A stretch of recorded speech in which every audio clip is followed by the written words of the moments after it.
this week the Golden Hurricane play Oral Roberts on Wednesday before heading to Manhattan, Kansas to take on Kansas State next Monday. Coach. Thank you, Tom. It's great to see everybody. Another big week in basketball. Had a great trip last week, and not just from a basketball perspective, the game. I thought the guys competed. I thought we were physical. I thought we were efficient offensively.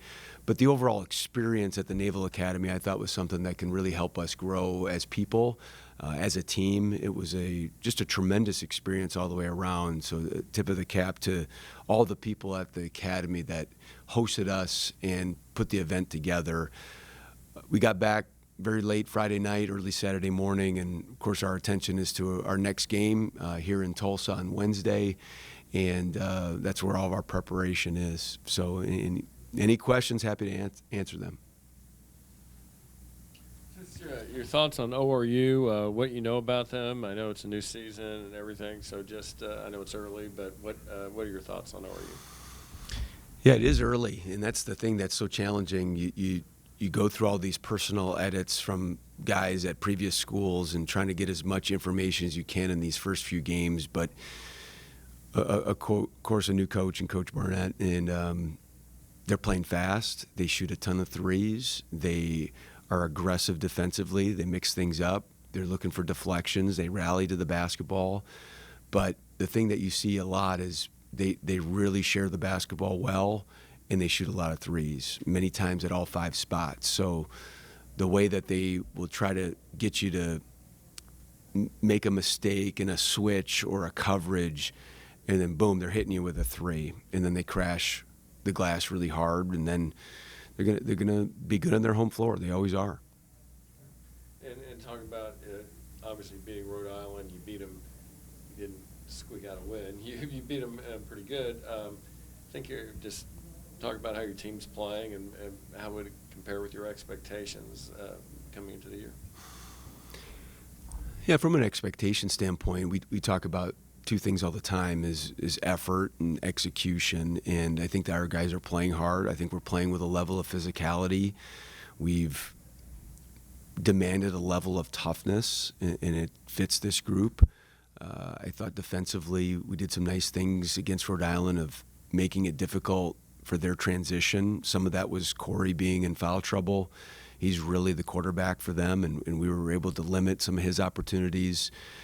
We got chewed up on a couple of their plays and a couple of their quick hitters and things around the basket, but I thought we were able to match up physically, and of course many things execution-wise that we'd like to clean up, both ends of the floor, and that's early season basketball. But I do like this group from the standpoint of they're a pretty connected group. They communicate, they're competitive, and they want to be good. And we're able to play with some depth right now in some different lineups, and we've got, again, a lot. It's so new this season. We've got a lot of things to figure out and get better at, but it's a fun group to go to work with each day. You know, obviously different seasons, different groups. Early on last year, you had like an early road game and things didn't go your way and it was close, and then maybe it pretended for the rest of the year. I mean, can you get something out of going somewhere on the road and neutral site, no ice cream, winning a game, and I mean, is there carryover for that? I think so. I mean, I think in life you gain confidence from doing things. You learn from mistakes, you grow from struggle, but you can also grow from experiencing something that, okay, that worked. That feels good. I want to try to do that again. And that's the competition of games. Teams are going to, now there's film out on people. It's not a surprise as much anymore. Each game is a slightly different iteration of the previous game. But without a doubt, this is a brand new team. This is a brand new group. And so we're figuring things out together as we go. But there was a lot of things that we can take from that trip out east that we want to keep doing.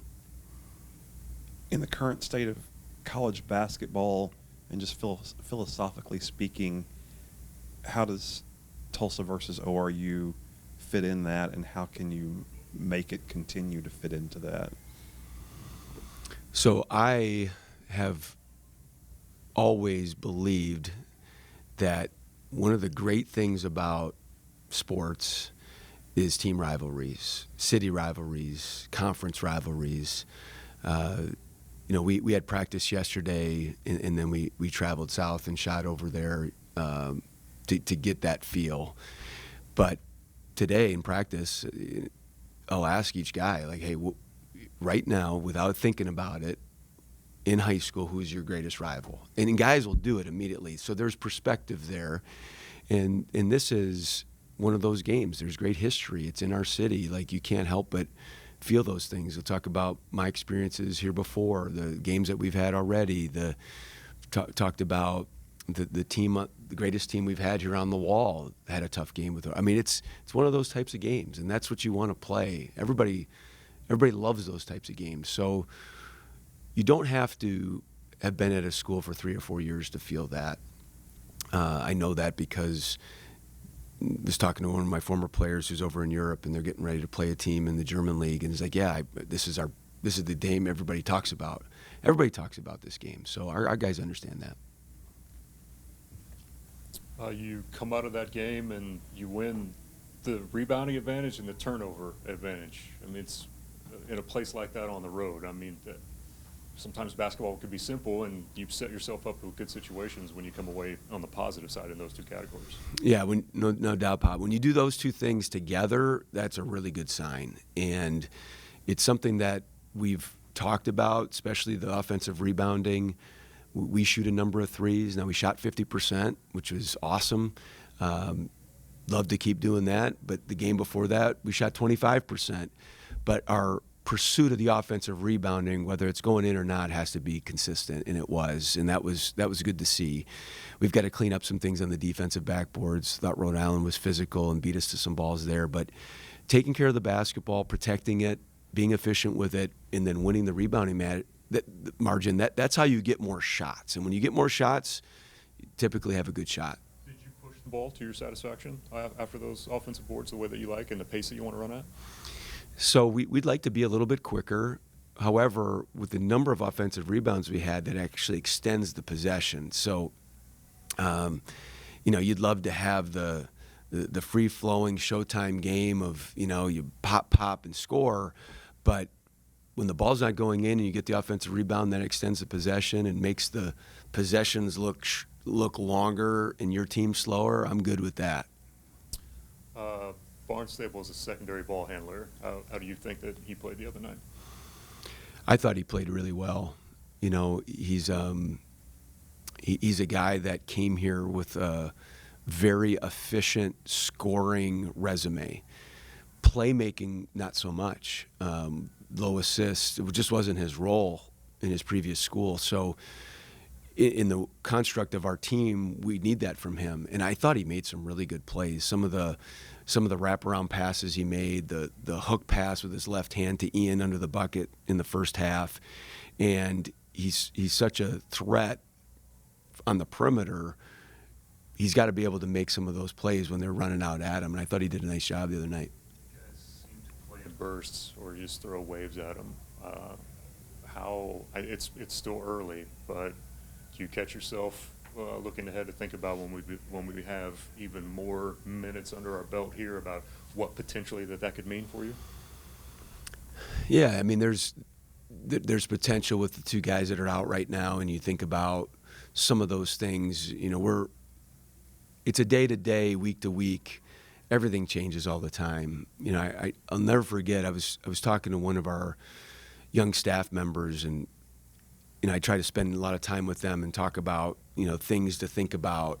And when you think about minutes and you think about lineup construction and all that stuff, and I learned early on as a head coach that you can go into every game with a plan, but a turned ankle and foul trouble and all these types of things can change that plan, and you got to have plans for that. But our focus is on trying to have a great practice today and see where that takes us.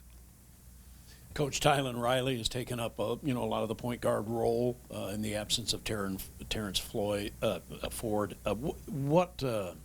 How gratifying is that for you? How important has that been for him to take on that role and still score? Really important. And when we recruited Tylen, it was more, hey, this is a guy that can play the point, he can play the two, he can play with T. Ford and without him. He's obviously played a lot without him, and he's really been put in a position to run our team. Now, the way that we're playing offense, there's a lot of shared ball movement and shared decision-making, but handling pressure, getting us into certain things, catching a lot of the early outlets, he's a physically impressive young man, and he's done some really nice things. He puts pressure on the basket. That was one of the things we saw a lot from him at his previous school was the pressure that he can put on the paint. And I thought he did a really nice job the other night. He's going to keep getting heat, and there's going to be people going at him and try to test his decision-making. But in the absence of T. Ford, he's really been elevating himself, and both him and Jalen Lawal, who gave us a big boost off the bench the other night. And then when Terrence comes back and Miles Rigsby comes back, all of a sudden you got two more players you're really going to rely on. But I don't sense from either of those guys that they're like high volume shooter, low assist guys that are going to demand the ball. They're more guys that'll integrate into the system. You see that as being obviously a positive and not something you're going to have to worry about. Yeah,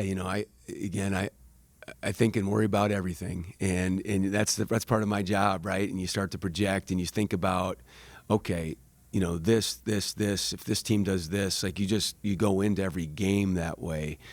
For us, it's when it comes to our roster, we've constructed the group in a way of where four guys are pretty interchangeable.